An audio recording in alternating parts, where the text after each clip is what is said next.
Hi friends, Ayyanar துணை சீரியலில் இன்றைக்கி நாளைக்கான எபிசோடு பார்க்கலாம். புதுசாக பார்க்குறவங்களா இருந்தால் சப்ஸ்கிரைப் பண்ணிக்கோங்க, லைக்கு ஹைப்பு கொடுத்து விடுங்க. வாங்க வீடியோக்குள்ளே போகலாம். நேற்றுக்கு எபிசோடு எதில் முடிச்சிருப்பாங்கன்றது பார்த்திங்கன்னா, இவங்க வானதி வீட்டில் எல்லாருமே கிண்டல் பண்ணிக்கின்னு கலாய்ச்சிட்டு இருப்பாங்க. அவங்க கோச்சிக்கிட்டு வெளியில் போகிற மாதிரி தான் காமிச்சிருப்பாங்க. இன்றைக்கி பார்த்திங்கன்னா, அவங்க வெளியில் கிளம்புனதுக்கப்புறம் இவங்க வீட்டில் எல்லாருமே பார்த்திங்கன்னா அவங்கவுங்க வேலையை செஞ்சுட்டு இருப்பாங்க. அதில் சாப்பிட்டுட்டு யார் சோழன் தான் உட்காருவார்.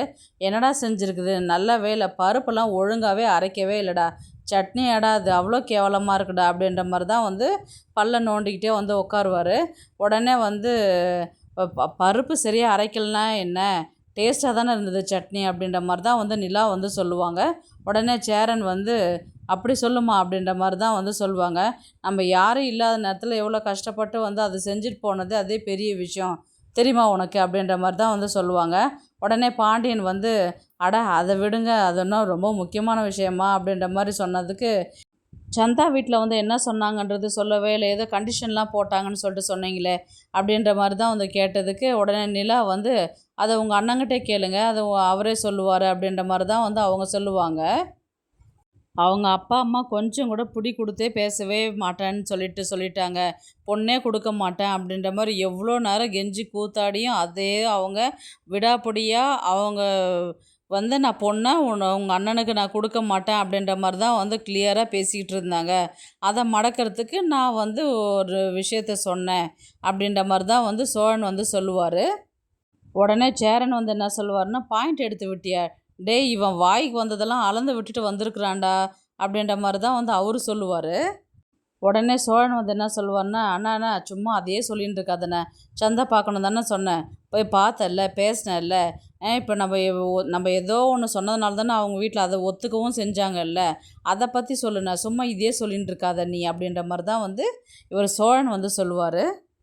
அதெல்லாம் சரிதான்டா, ஆனால் நீ சொன்னது, நீ சொல்லிட்டு வந்ததெல்லாம் எப்படி கொடுக்க முடியும், நீ கதையாக அளந்துட்டு வந்தல்ல, அதெல்லாம் நினச்சா இப்பயும் பயமாக இருக்குதுடா, எப்படி அதை செய்ய போகிறன்றதே தெரியல, எப்படி அதெல்லாம் நம்ம மேனேஜ் பண்ணி அந்த அமௌண்ட்டை நம்ம கொடுப்போம் அப்படின்றது நீ யோசிக்கவே மாட்டியாடா சோழா அப்படின்ற மாதிரி சொன்னதுக்கு, உடனே பாண்டியன் என்ன அமௌண்ட்டு, என்ன பிரச்சனை, என்ன தான் அப்படின்ற மாதிரி சொன்னதுக்கு, உடனே நிலா என்ன சொல்லுவான்னா, பொண்ணு வீட்டு சைடெல்லாம் ஒன்றும் கேட்கல, இவராக தான் வாயை விட்டுட்டு வந்தார் உங்கள் அண்ணன் அப்படின்ற மாதிரி தான் நிலா சொல்லுவாங்க.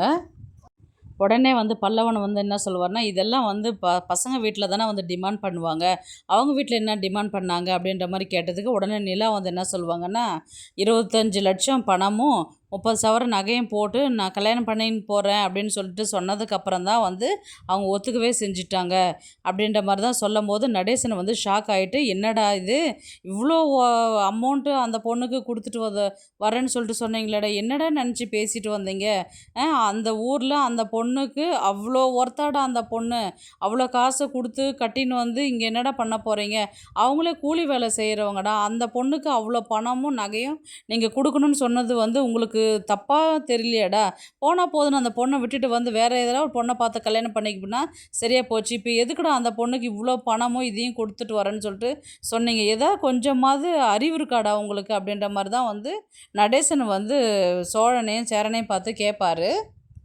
உடனே சோழன் என்ன சொல்லுவார்னா, எல்லாத்தையும் நான் அவங்கள மதித்து செய்கிறதுக்கு நீங்கள் என்ன எனக்கு செஞ்சு வச்சுருக்கிறீங்க, எங்களுக்கு என்ன நீங்கள் செஞ்சீங்க அப்படின்ற மாதிரி தான் கேட்பார்.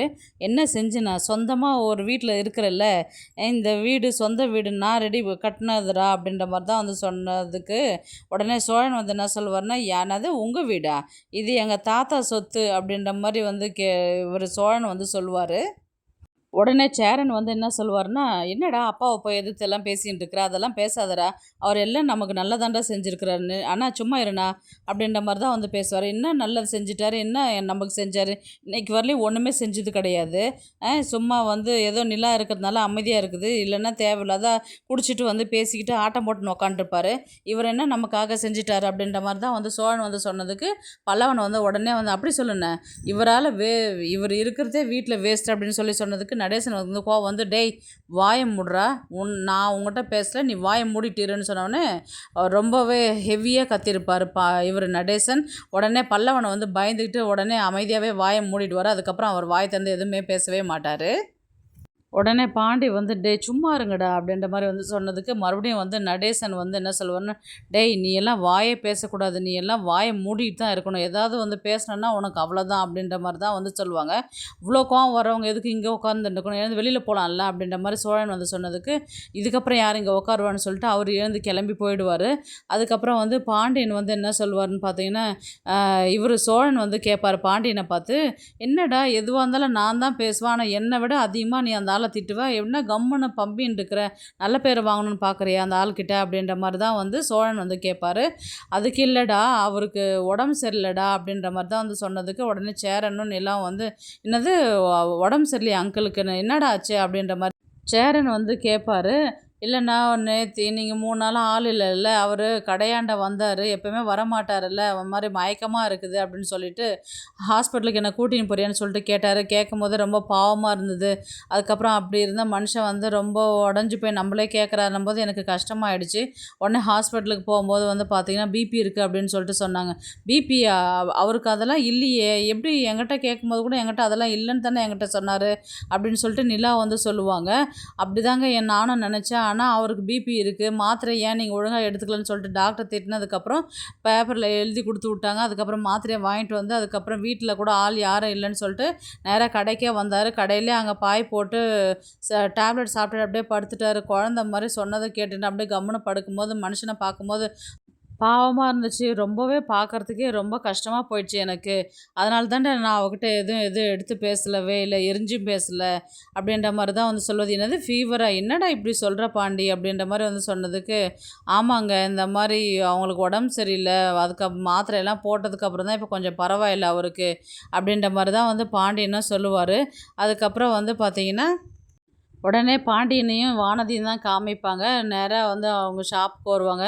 "என்ன நீ காலேஜ் போகலையா வானதி?" அப்படின்ற மாதிரி தான் வந்து கேட்பாரு. "போகல" அப்படின்னு சொல்லிட்டு இவங்க வந்து உட்காருவாங்க. உடனே வந்து வேலை செய்கிற பையன் வந்து என்ன சொல்லுவாங்கன்னு பார்த்தீங்கன்னா, நான் ஏதாவது வேலை இருந்தால் போய் பாருடா, அன்னைக்கு ஒன்றா பேசிட்டு வரேன் அப்படின்ற மாதிரி தான் இவர் போய் உட்காந்து பேசுவார். அதுக்கப்புறம் வந்து பார்த்தீங்கன்னா வானதி வந்து கேட்பாங்க, "நான் கோவமாக இருக்கிறேன், ஆனால் நீ ஜாலியாக இருக்கிற எப்படிடா?" அப்படின்ற மாதிரி தான் வந்து வானதி வந்து பாண்டியனை பார்த்து கேட்பாங்க. "கோவமா இருக்கிறியா? நான் என்ன சும்மா விளையாட்டுக்கு தான் பேசுகிறேன்னு நினச்சேன் நான்" அப்படின்ற மாதிரி தான் கேட்டதுக்கு, ஐயோ ஏதோ சண்டை ஆரம்பிக்க போகுது அப்படின்ற மாதிரி வந்து அந்த வேலை செய்கிற பையன் முருகன் வந்து நினைப்பார் மனசுக்குள்ளே. அதுக்கப்புறம் வந்து சண்டை வந்து ஸ்டார்ட் ஆகும். எப்பா முதல்ல இங்கேருந்து எஸ்கேப் ஆகணும்னு சொல்லிட்டு அவர் என்ன பண்ணுவார், நான் டீ குடிச்சிட்டு வரேன்னு சொல்லிட்டு அங்கேருந்து எஸ்கேப் ஆகிடுவார். அதுக்கப்புறம் இவங்க வந்து பேச ஆரம்பிப்பாங்க. "உங்கள் வீட்டில் எல்லோரும் வந்ததுக்கப்புறம் என்னை எல்லாருமே கிண்டல் பண்ணி பேசுனாங்க, உனக்கு அதை பற்றி ஞாபகமே இல்லையா?" அப்படின்ற மாதிரி வந்து கேட்டதுக்கு, இவர் ஃபஸ்ட்டு வந்து பாண்டியனுக்கு வந்து இவங்க எதனால் வந்து கோவமாக இருக்கிறாங்கன்றதே தெரியவே தெரியாது. அவங்க வந்து பார்த்திங்கன்னா வீட்டில் நடந்த இன்சிடெண்ட்டை பற்றி தான் அவங்கக்கிட்ட பேசுவாங்க. ஆனால் பாண்டியன் வந்து சும்மா பல்லவன் வந்து கலாய்ச்சான், உன்னை கிண்டல் பண்ணான், மற்றபடி எல்லாம் அவன் ஒன்றும் கிடையாது, அந்த மாதிரிலாம் வேணும்லாம் செய்யலை. இன்னொன்று நீ சமைக்கிறன்னா நான் சாப்பிட்றேன்னா நல்லா இருந்தாலும் நல்லா இல்லைனாலும் அது அது என்னை பொறுத்த விஷயம்.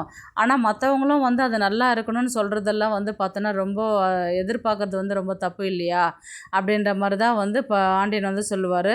3 நாளாக உங்கள் வீட்டில் நான் அவ்வளோ கஷ்டப்பட்டுருக்குறேன், அவ்வளோ சாப்பாடு செஞ்சுருக்கிறேன், ஆனால் ஒரே வகையில் என்னை அது டார்ச்சர் அப்படின்னு சொல்லிட்டு சொன்னேன் அப்படின்னு சொன்னதுக்கு உடனே சிரிச்சுட்டு, இப்போயும் பாரு அப்போ சிரித்த மாதிரி இப்பயும் சிரிச்சுட்டு உட்காந்துருக்குற நீ அப்படின்னு சொன்னதுக்கு, இல்லடி நீ பண்ணது ஒரு வகையில் டார்ச்சர் தான். பெண் என்ன காலையில் வந்து இது சாப்பிடு, சாப்பாடு செய்ய தெரியல ஆனால் நல்லா செஞ்சு தந்தாலும் பரவாயில்ல, நல்லாவும் செய்யறது கிடையாது, ஆனால் அதை சாப்பிடுன்னு டார்ச்சர் பண்ணேன். அவன் சின்ன பையன், அவன் எப்படி அதை அக்செப்ட் பண்ணிக்குவான்? இதே நான் உன்னை லவ் பண்ணுறேன் அப்படின்னும் போது நான் அதை அக்செப்ட் பண்ணிக்க ஆகணும், அது என் தலையெழுத்து, அது அவனும் அதே மாதிரி இருக்கணுன்றது என்ன பிரச்சனை உனக்கு அப்படின்ற மாதிரி தான் வந்து இவர் பாண்டியன் வந்து வானதியை பார்த்து கேட்பாங்க. வானதிக்கு வந்து இன்னும் கோவம் வந்து உச்சத்துக்கு போவோம். எவ்வளோ தைரியம் இருந்தால் நீ வந்து நான் செஞ்சதை வந்து எல்லார் இதுக்குலேயும் கிண்டல் பண்ணி பேசினாலும் போனாலும் என்னுடைய ஃபீலிங்ஸு என்னுடைய கஷ்டத்தையும் நீங்கள் உங்கள் வீட்டில் யாருமே என்னை புரிஞ்சிக்கவே இல்லை, எல்லாரும் கிண்டல் பண்ணி பேசினாலும் அவள் அந்த மாதிரிலாம் இல்லைடா, நமக்காக தானே கஷ்டப்பட்டான்றது நீ ஒரு வார்த்தை கூட அங்கே சொல்லவே இல்லை, அதுதான் எனக்கு எனக்கு இன்னும் கஷ்டமாயிடுச்சு. என்னதான் நான் உன்னை தேடி தேடி வந்தாலும் நீ வந்து என்ன பண்ணிடுற, என்ன ரொம்ப உதாசீனப்படுத்துகிற, ரொம்பவே வந்து என்னை கஷ்டப்படுத்துகிற. நீ கொஞ்சம் கூட ஒரு மனசை புரிஞ்சுக்க தெரியாதவனா இருக்கிற. எல்லாருமே வந்து லவ் பண்ணுற பொண்ணை அப்படி பார்த்துப்பாங்க, ஆனால் நீ வந்து எப்படி என்னை பார்த்துக்கிற? நானாக தேடி தேடி தான் உன்னை வந்துட்டுருக்கிறேனே தவிர்த்து இன்றைக்கி வரலையும் நீ ஏன் என்னை தேடி வரல? எதனா பேசணும் பழகணுன்னாலும் நான் தான் உன்னை தேடி வரேன். நீ இன்றைக்கி வரலையும் எதுவும் என்னை தேடி வரதில்ல, எனக்கு எதுவும் கால் பண்ணி பேசுறதில்ல அப்படின்ற மாதிரி கண்டினியூஸாக ரொம்பவே பேசிக்கிட்டே இருப்பாங்க. இதுக்கப்புறம் வந்து பிரேக்கப் தான். இனி வந்து என்ன சொன்னாலுமே நீ வந்து கேட்க போகிறது கிடையாது. என்ன உன்னை புரிய வச்சாலும் என்னுடைய அன்பு உனக்கு புரிய போகிறது கிடையாது. 4 பேர் இதுக்குள்ள என்னை வந்து கிண்டல் பண்ணாங்கன்னா கிண்டல் பண்ணாங்களா அப்படின்னு சொல்லிட்டு நீ அதை அக்செப்ட் பண்ணிட்டு போயிடுவ. என்னால் அது ஜீர்ணிக்க முடியாது. அதனால் என்னால் வந்து இனி உன் கூட வந்து வாழ முடியாது. இனிலேருந்து பிரேக்கப் பண்ணி போகிறேன் நான் அப்படின்ற மாதிரி சொன்னதுக்கு உடனே பாண்டியன் வந்து என்ன சொல்லுவார், இன்றைக்கி சொல்லுவேன் மறுபடியும் திரும்பவும் நாளைக்கு வந்து நீயே தான் பேசுவ, போடி போடி வேலையை பாருடி அப்படின்ற மாதிரி வந்து சொன்னதுக்கு இந்த வாட்டி ரொம்ப சீரியஸாகவே தான் சொல்கிறேன். இனி உங்கள்கிட்ட நான் பேச போகிறது இல்லை அப்படின்ற மாதிரி தான் வந்து இவங்க வானதி வந்து பாண்டியன்கிட்ட சொல்லுவாங்க. அடுத்தது உடனே வந்து நடேசன் தான் வந்து குடிச்சிட்டு வீட்டுக்கு தள்ளாடிக்கிட்டு வருவார்.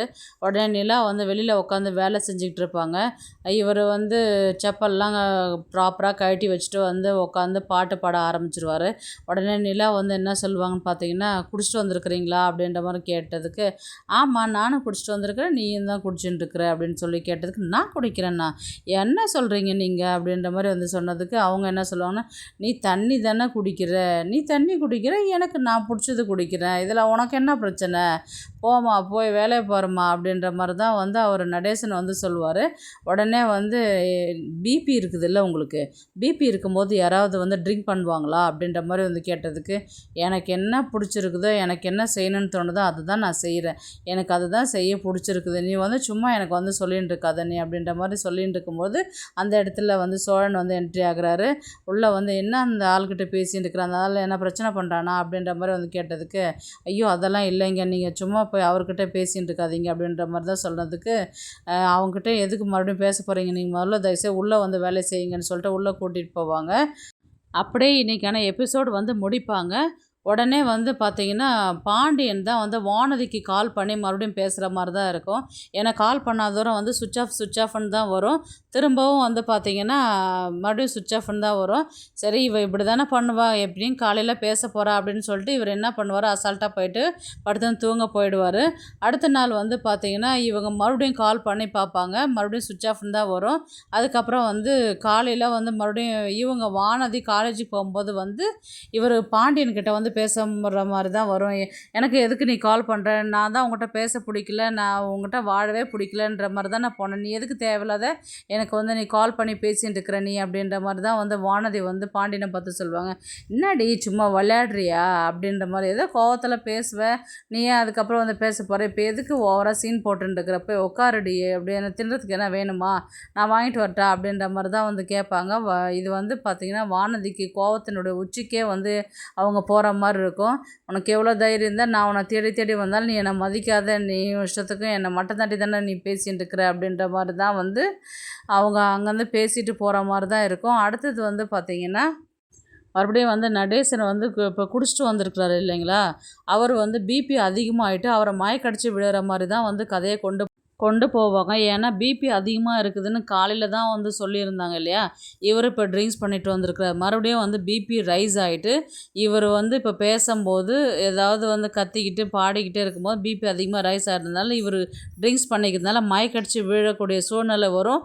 இவங்க வீட்டில் இருக்கிறவங்களாம் வந்து பார்த்திங்கன்னா நடேசனை கூட்டிகிட்டு ஹாஸ்பிட்டலுக்கு போகிற மாதிரி தான் வந்து கதையை கொண்டு போவாங்க. பார்க்கலாம் கதையை வந்து எப்படி எடுத்துகிட்டு போகிறாங்கன்றது. இந்த வீடியோ உங்களுக்கு பிடிச்சிருந்தா ப்ளீஸ் லைக் பண்ணுங்கள், ஷேர் பண்ணுங்கள், சப்ஸ்கிரைப் பண்ணுங்கள். தேங்க்ஸ் ஃபார் வாட்சிங். இந்த வீடியோ பிடிச்சிருந்தா லைக் பண்ணுங்க, நம்ம சேனலை சப்ஸ்கிரைப் பண்ணுங்க. உங்க ஆதரவு ரொம்ப முக்கியம். நன்றி.